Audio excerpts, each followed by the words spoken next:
像這種眼鏡盒，我相信很多家庭都有吧，因為現在很多人都會戴眼鏡，無論是近視眼鏡，或者是防輻射眼鏡，甚至於太陽眼鏡，都會有這樣一個眼鏡盒。而眼鏡盒它保存時間可以很久很久，而不容易壞，但是眼鏡又會容易壞掉，而壞掉眼鏡過後又得重新買一副眼鏡，那麼這樣的眼鏡盒就會把它給扔掉，那麼就太浪費了嘛。你知道嗎？其實眼鏡盒把它在生活中利用起來，可以解決我們的很多困擾哦。到底有哪些作用呢？一起来看一看吧。大家好，我是鹏鹏。首先，個人認為眼鏡盒可以當做手機支架來使用。不要看這樣是放不平的哦，但是手機放上去效果就會不一樣了。我們來試一試吧。手機放上來，你看，這樣一來，眼鏡盒就不會掉落了，而手機也相當的穩当，並且這個幅度也和我們平時用來看視頻的時候幅度差不多，正好可以當做手機支架來使用哦。當然，除了這樣橫放，我們來試一試這樣豎着放行不行？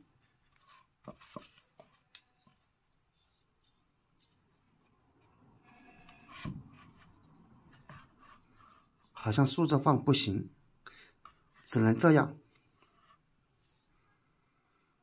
这樣同樣可以用來這樣刷視頻，所以眼鏡盒不要扔，可以把它當做來手機支架來使用哦。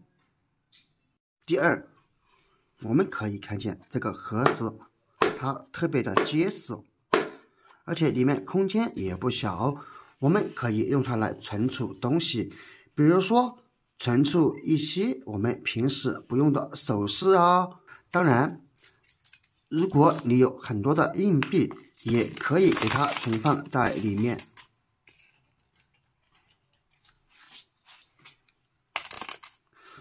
這樣也更加不容易掉落，而且在使用的時候，我們只需要找到這個眼鏡盒即可。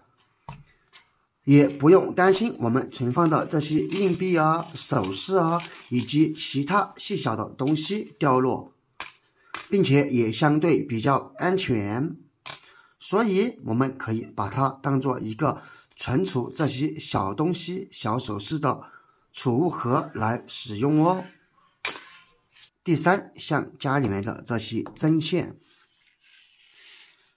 線還好放，尤其是這些針非常的不好放，而且也容易傷到手，並且掉落之後也非常難以找到，因為針線它特別的細。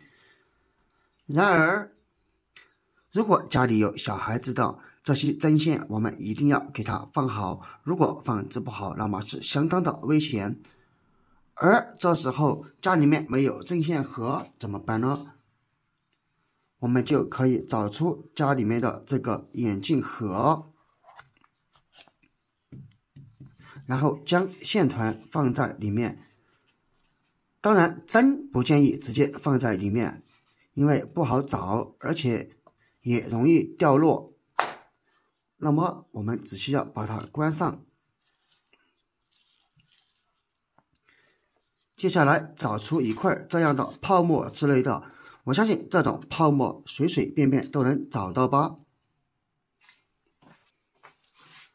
然後找出膠布，如果有雙面膠的會更好，如果沒有的，我們制作一個雙面膠。我們剪下來一段，像這樣即可。然後我們把它翻面這樣，然後再這樣，你看这樣一個雙面膠就做好了。然後我們給它粘在泡沫上，這樣就粘好了。接下来翻過來，把這個也粘在眼鏡盒上，稍微按一下，這樣才粘得穩。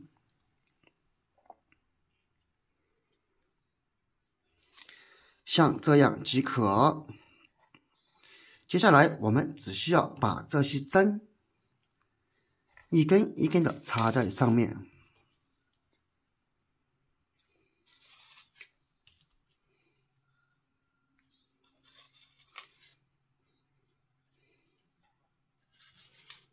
像这樣就好了，這樣用起來就非常的方便哦。我們每次用的時候，只需要拿出針，然後打開盒子，再拿出裡面的線即可，而且針也不會出現掉落的情況。用完之後，我們只需要把它放置在家裡面小孩觸碰不到的高處即可，隨拿隨取都是非常的方便哦，再也不用擔心下次在使用針線的時候找不到了。然後就是我們這些手機配件啊、電子產品之類的，比如說耳機、話筒、U 盤以及接收器和藍牙控制器等等。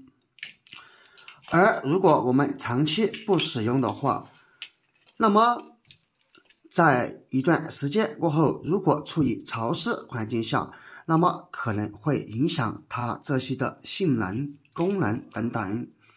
因此我們一定要把它保存好，不要隨便在家裡面亂扔，這樣不僅僅可能導致我們這些電子產品壞掉，甚至於可能下次再使用的時候也極難找到了。因此我們一定要給它放置好。只需要找出一個這樣的廢舊眼鏡盒，把這些放置在裡面，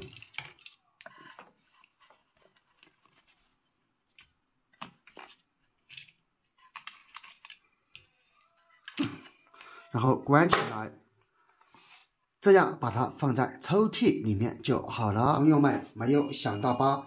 原來平時被我們扔掉的眼鏡盒，在生活當中還有這麼多的妙用。關於眼鏡盒，你還知道其他更多的妙用嗎？可以在下方評論區分享出來。